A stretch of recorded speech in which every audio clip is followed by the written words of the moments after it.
recently I've made a couple of reactions to NRL, and on those videos in the comments, people have been asking me to make more reactions to AFL, so that's what I'm doing today. And one of my viewers recommended this, and I thought it looked like an interesting title for a video: AFL players who destroyed their careers in seconds. So yeah, interested to know what's actually going on, like why or how someone could destroy their career in seconds. Tell me what you know about these. Yeah, tell me if there's any other examples of this that you know of that are not in this video, but let's watch. These AFL players' careers were never the same after one incident. Whether it was from their own terrible decisions or a minor mistake that got blown out of proportion, today we're going to discuss them all. Starting with Sydney Stack, who broke AFL protocol so badly that it cost his club tens of thousands of dollars. In his debut season in 2019, you couldn't watch a Richmond game without hearing the name Sydney Stack. Far from your average AFL player, he was an exciting, high-flying, versatile player who could play in every position on the ground. Stack even came third for the 2019 Rising Star Award with 28 votes. But off the field, he was a bit reckless, and it all caught up to him towards the end of the 2020 season. Stack and his teammate Callum Coleman-Jones were caught outside the AFL's Gold Coast hub, a no-go zone meant to protect the league from the pandemic. The pair started the weekend by partying at an AFL-approved location, since Richmond had a bye that week. But then, they decided to go down the streets of Surfers Paradise to get some kebabs. During their trip for a midnight snack, things took an unexpected turn when a fight broke out, forcing Stack and Coleman-Jones to defend themselves. This attracted heaps of attention and even got the Queensland Police involved. If not for the scuffle, the AFL wouldn't have even known that the two players had left their rooms. The consequences were harsh. Richmond got slapped with a $100,000 fine, and both players were sent back to Victoria with 10-match bans. That's it. 10 match bans and a $100,000 fine. That seems a bit over the top, man. I know it's like, I guess during that time things were a bit heightened. Like even in Scotland where I'm from, the team I support, the football team, Rangers, had some players who were at a party in one of their houses or something, like maybe just a gathering, and they got suspended or they got into trouble in the media and things like that. It's actually a crazy time if you think about it, players getting so harshly reprimanded. I mean, a fight is quite a bad thing at any time, but it said they defended themselves, so it sounds more like they were just maybe attacked or something. I don't know, maybe you'll probably know more than me. Tell me about what actually happened. That just seems a crazy punishment, honestly. For Coleman-Jones, this wasn't a big deal, as he hadn't played a single game that year. However, it was a different story for Stack, who'd been a regular on the team. The 10-match ban meant he missed out on Richmond's 2020 final series and their ultimate premiership win over Geelong at the Gabba. This was especially tough for Stack, who had already missed the Tigers' 2019 premiership due to a serious calf injury just a year prior. Unfortunately, this off-the-field incident marked the beginning of more troubles for Stack. In 2021, the then 22-year-old got dropped from the main squad and later removed from the team at the end of the season. To make matters worse, at the beginning of 2023, Stack got convicted of drunk driving without a licence and was fined $1,000. Hopefully another AFL team gives the young star a chance in the future, as he still has so much potential waiting to be fulfilled. But unlike Sydney Stack, I doubt any club will give Elijah Taylor another chance. Yeah, tell me more about Sydney Stack. He seems like he could have been a good player. Some of the action there looked like very good. The way he played. Was that incident during the pandemic, was that the catalyst for that downfall, or did his ability lessen over time? Yeah, I have no sympathy for drunk drivers, so yeah, I'm not averse to see someone be punished for that, but the difference in punishment there for drink driving, $1,000, for getting in a fight, 100,000 in a 10-match ban, that doesn't seem kind of as if it makes sense, honestly. Stack, I doubt any club will give Elijah Taylor Tell me about Sydney Stick. Do you think he can make a comeback? Could you see that happening? Has he got the ability still? The chance due to 2 huge mistakes he made. But before his troubles, the young Swan was showing promising progress in his AFL career. After missing the first 6 rounds of the 2020 season, Taylor played in the Swans' Round 7 match against Gold Coast, and his 9 disposals were enough to earn him 3 more appearances that year. Unfortunately, he got dropped for Sydney's Round 11 game against GWS and hasn't played in the AFL since. The first incident happened in August of 2020, when Taylor invited his partner to visit him in Western Australia, breaching the quarantine zone without permission from the AFL or the Western Australian government.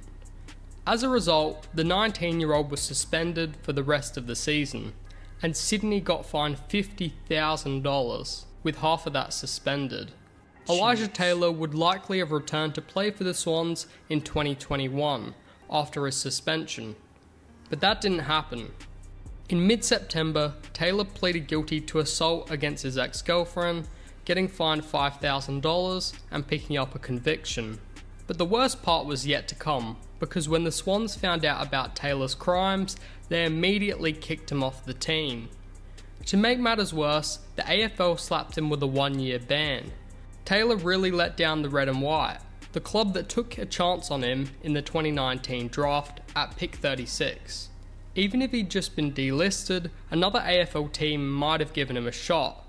Unfortunately for the teenager, he had completely ruined his reputation, making it impossible for any AFL club to even consider him.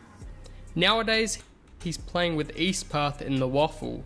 Despite his manager saying Taylor's in a better place mentally, his desire to return to the AFL is uncertain.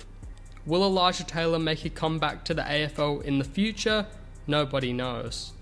Tell me what you think about that again, like how was he as a player? But again, like I had some sympathy for the fact he was young and breaching quarantine rules and that sort of thing, but when you hear the next crime afterwards for both the first 2 ones, drink driving, then like sounds like abusing his girlfriend, I've got like no sympathy at all. That one's even worse. Like again, drink driving, I hate it. I'm not saying I don't hate it, I hate it.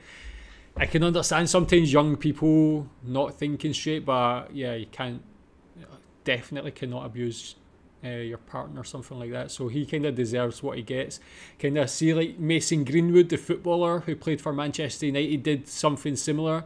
He's back playing for Marseille, but still gets a lot of hate online, which I feel is justified and correct. Do you think Elijah can ever make it back to AFL, or is he just not going to be accepted anymore? But if you think Elijah Taylor's career had a rough patch, wait until you hear about Ben Cousins. You probably know him as the guy who won the Brownlow Medal in 2005, bagged the Rising Star Award in 1996, and was a 6-time All-Australian. He even led West Coast to their 3rd ever premiership in 2006. But things went south for Cousins during the 2007 season with the Eagles. He only played 7 games, a significant drop from his usual number of appearances. Turns out he got caught using illegal substances and, in an attempt to fix things, went to a rehab centre in the US. Unfortunately, it didn't work, and by October, West Coast had kicked him out. To make things even worse, the AFL slapped the 29-year-old with a 12-month suspension, after being busted with illegal substances once again. Cousins went from an AFL hero to a criminal pretty fast. After missing the entire 2008 season, Ben Cousins' future in the AFL seemed uncertain as the 2009 season approached. Even with everything he'd done, the Richmond Tigers gave him a chance and he played decently for them. However, he could never reach the exceptional form he had with the Eagles. Cousins retired at the end of 2010, but his life took a dark turn afterwards. Struggling with addiction, he faced numerous issues like police encounters, hefty fines, hospital stays, car crashes, homelessness, and eventually jail time. Even though Ben Cousins' career slowly crumbled over the years, It was that split-second decision to start using illegal substances that not only ended his career, but also completely ruined his entire life. Now, we witness the unfortunate downfall of another premiership player. Yeah, so I mean, does it matter what illegal substances? Maybe, but that's a problem. Like, I feel like rather than punish him, he should have just been given help. I'm like the sort of person, like, when it comes to like addiction, whether it's alcohol, drugs, that sort of thing, if it's in a professional environment and it's a real addiction, not just like doing it for fun or whatever, like, rather than punish him, should be just be given as much help as possible. The league got some money, or like the league will have money that they can maybe like try and help. I don't know, is that fair actually? Maybe some people would disagree with that. They would say like you shouldn't try and just help people who want to take drugs, but yeah, when you see what happened to him after he retired and clearly had more issues after that, like, could that have been stopped by giving him help rather than punishing him? I don't know. I guess it depends on the person as well. But yeah, tell me what you think about him. He seemed obviously like a great player at his peak. Player, Brian Lake, whose career disappeared right in front of his eyes in just seconds. Playing a crucial defensive role in Hawthorn's historic 2013 to 2015 three-peat, Lake's journey to stardom is one of the most interesting stories in the AFL. His road to the league wasn't like most. Despite having the skills, most AFL clubs overlooked him because he had a tendency to doze off during interviews. The Bulldogs, however, recognised that this was due to a sleeping disorder and snagged him with the 71st pick in the 2001 draft. During his impressive 11 seasons with the Bulldogs and an additional 3 with the Hawks, Lake established himself as one of the game's best key defenders. In the 251 games he played, he consistently locked down the other team's best full forwards week after week. Lake's greatest achievement came in 2013 when he won the Norm Smith Medal in Hawthorn's grand final win over Fremantle. Yet, Lake's career wasn't without its setbacks. He accumulated a whopping 19 matches worth of suspensions, exceeding the league's 16 match limit that could have led to a lifetime ban from football. Luckily, AFL players get a 25% discount on the rule, and so Lake was just one match away from his 20 game limit in 2019. But during a local Victorian League match between Caroline Springs, Lake's team, and Sunshine Football Club, everything changed. The 37-year-old received a 2-match ban for striking, pushing his total suspensions to 21 games, exceeding the allowed limit. Lake argued that when players switched to local footy, their AFL suspensions should be wiped clean, a rule that would have saved him. Unfortunately, his appeal was unsuccessful, and he hasn't played local league football since. Which other AFL players do you think ruined their... That's a pretty... Is that... So, like, let me get that right. If you get suspended for over 20 matches, you're banned for life? Is that what that just said there? Like, that seems quite insane. I don't know how easy it is to get a suspension. Maybe if it's very difficult, it kind of makes sense. You're just taking it too far if you get suspended so much.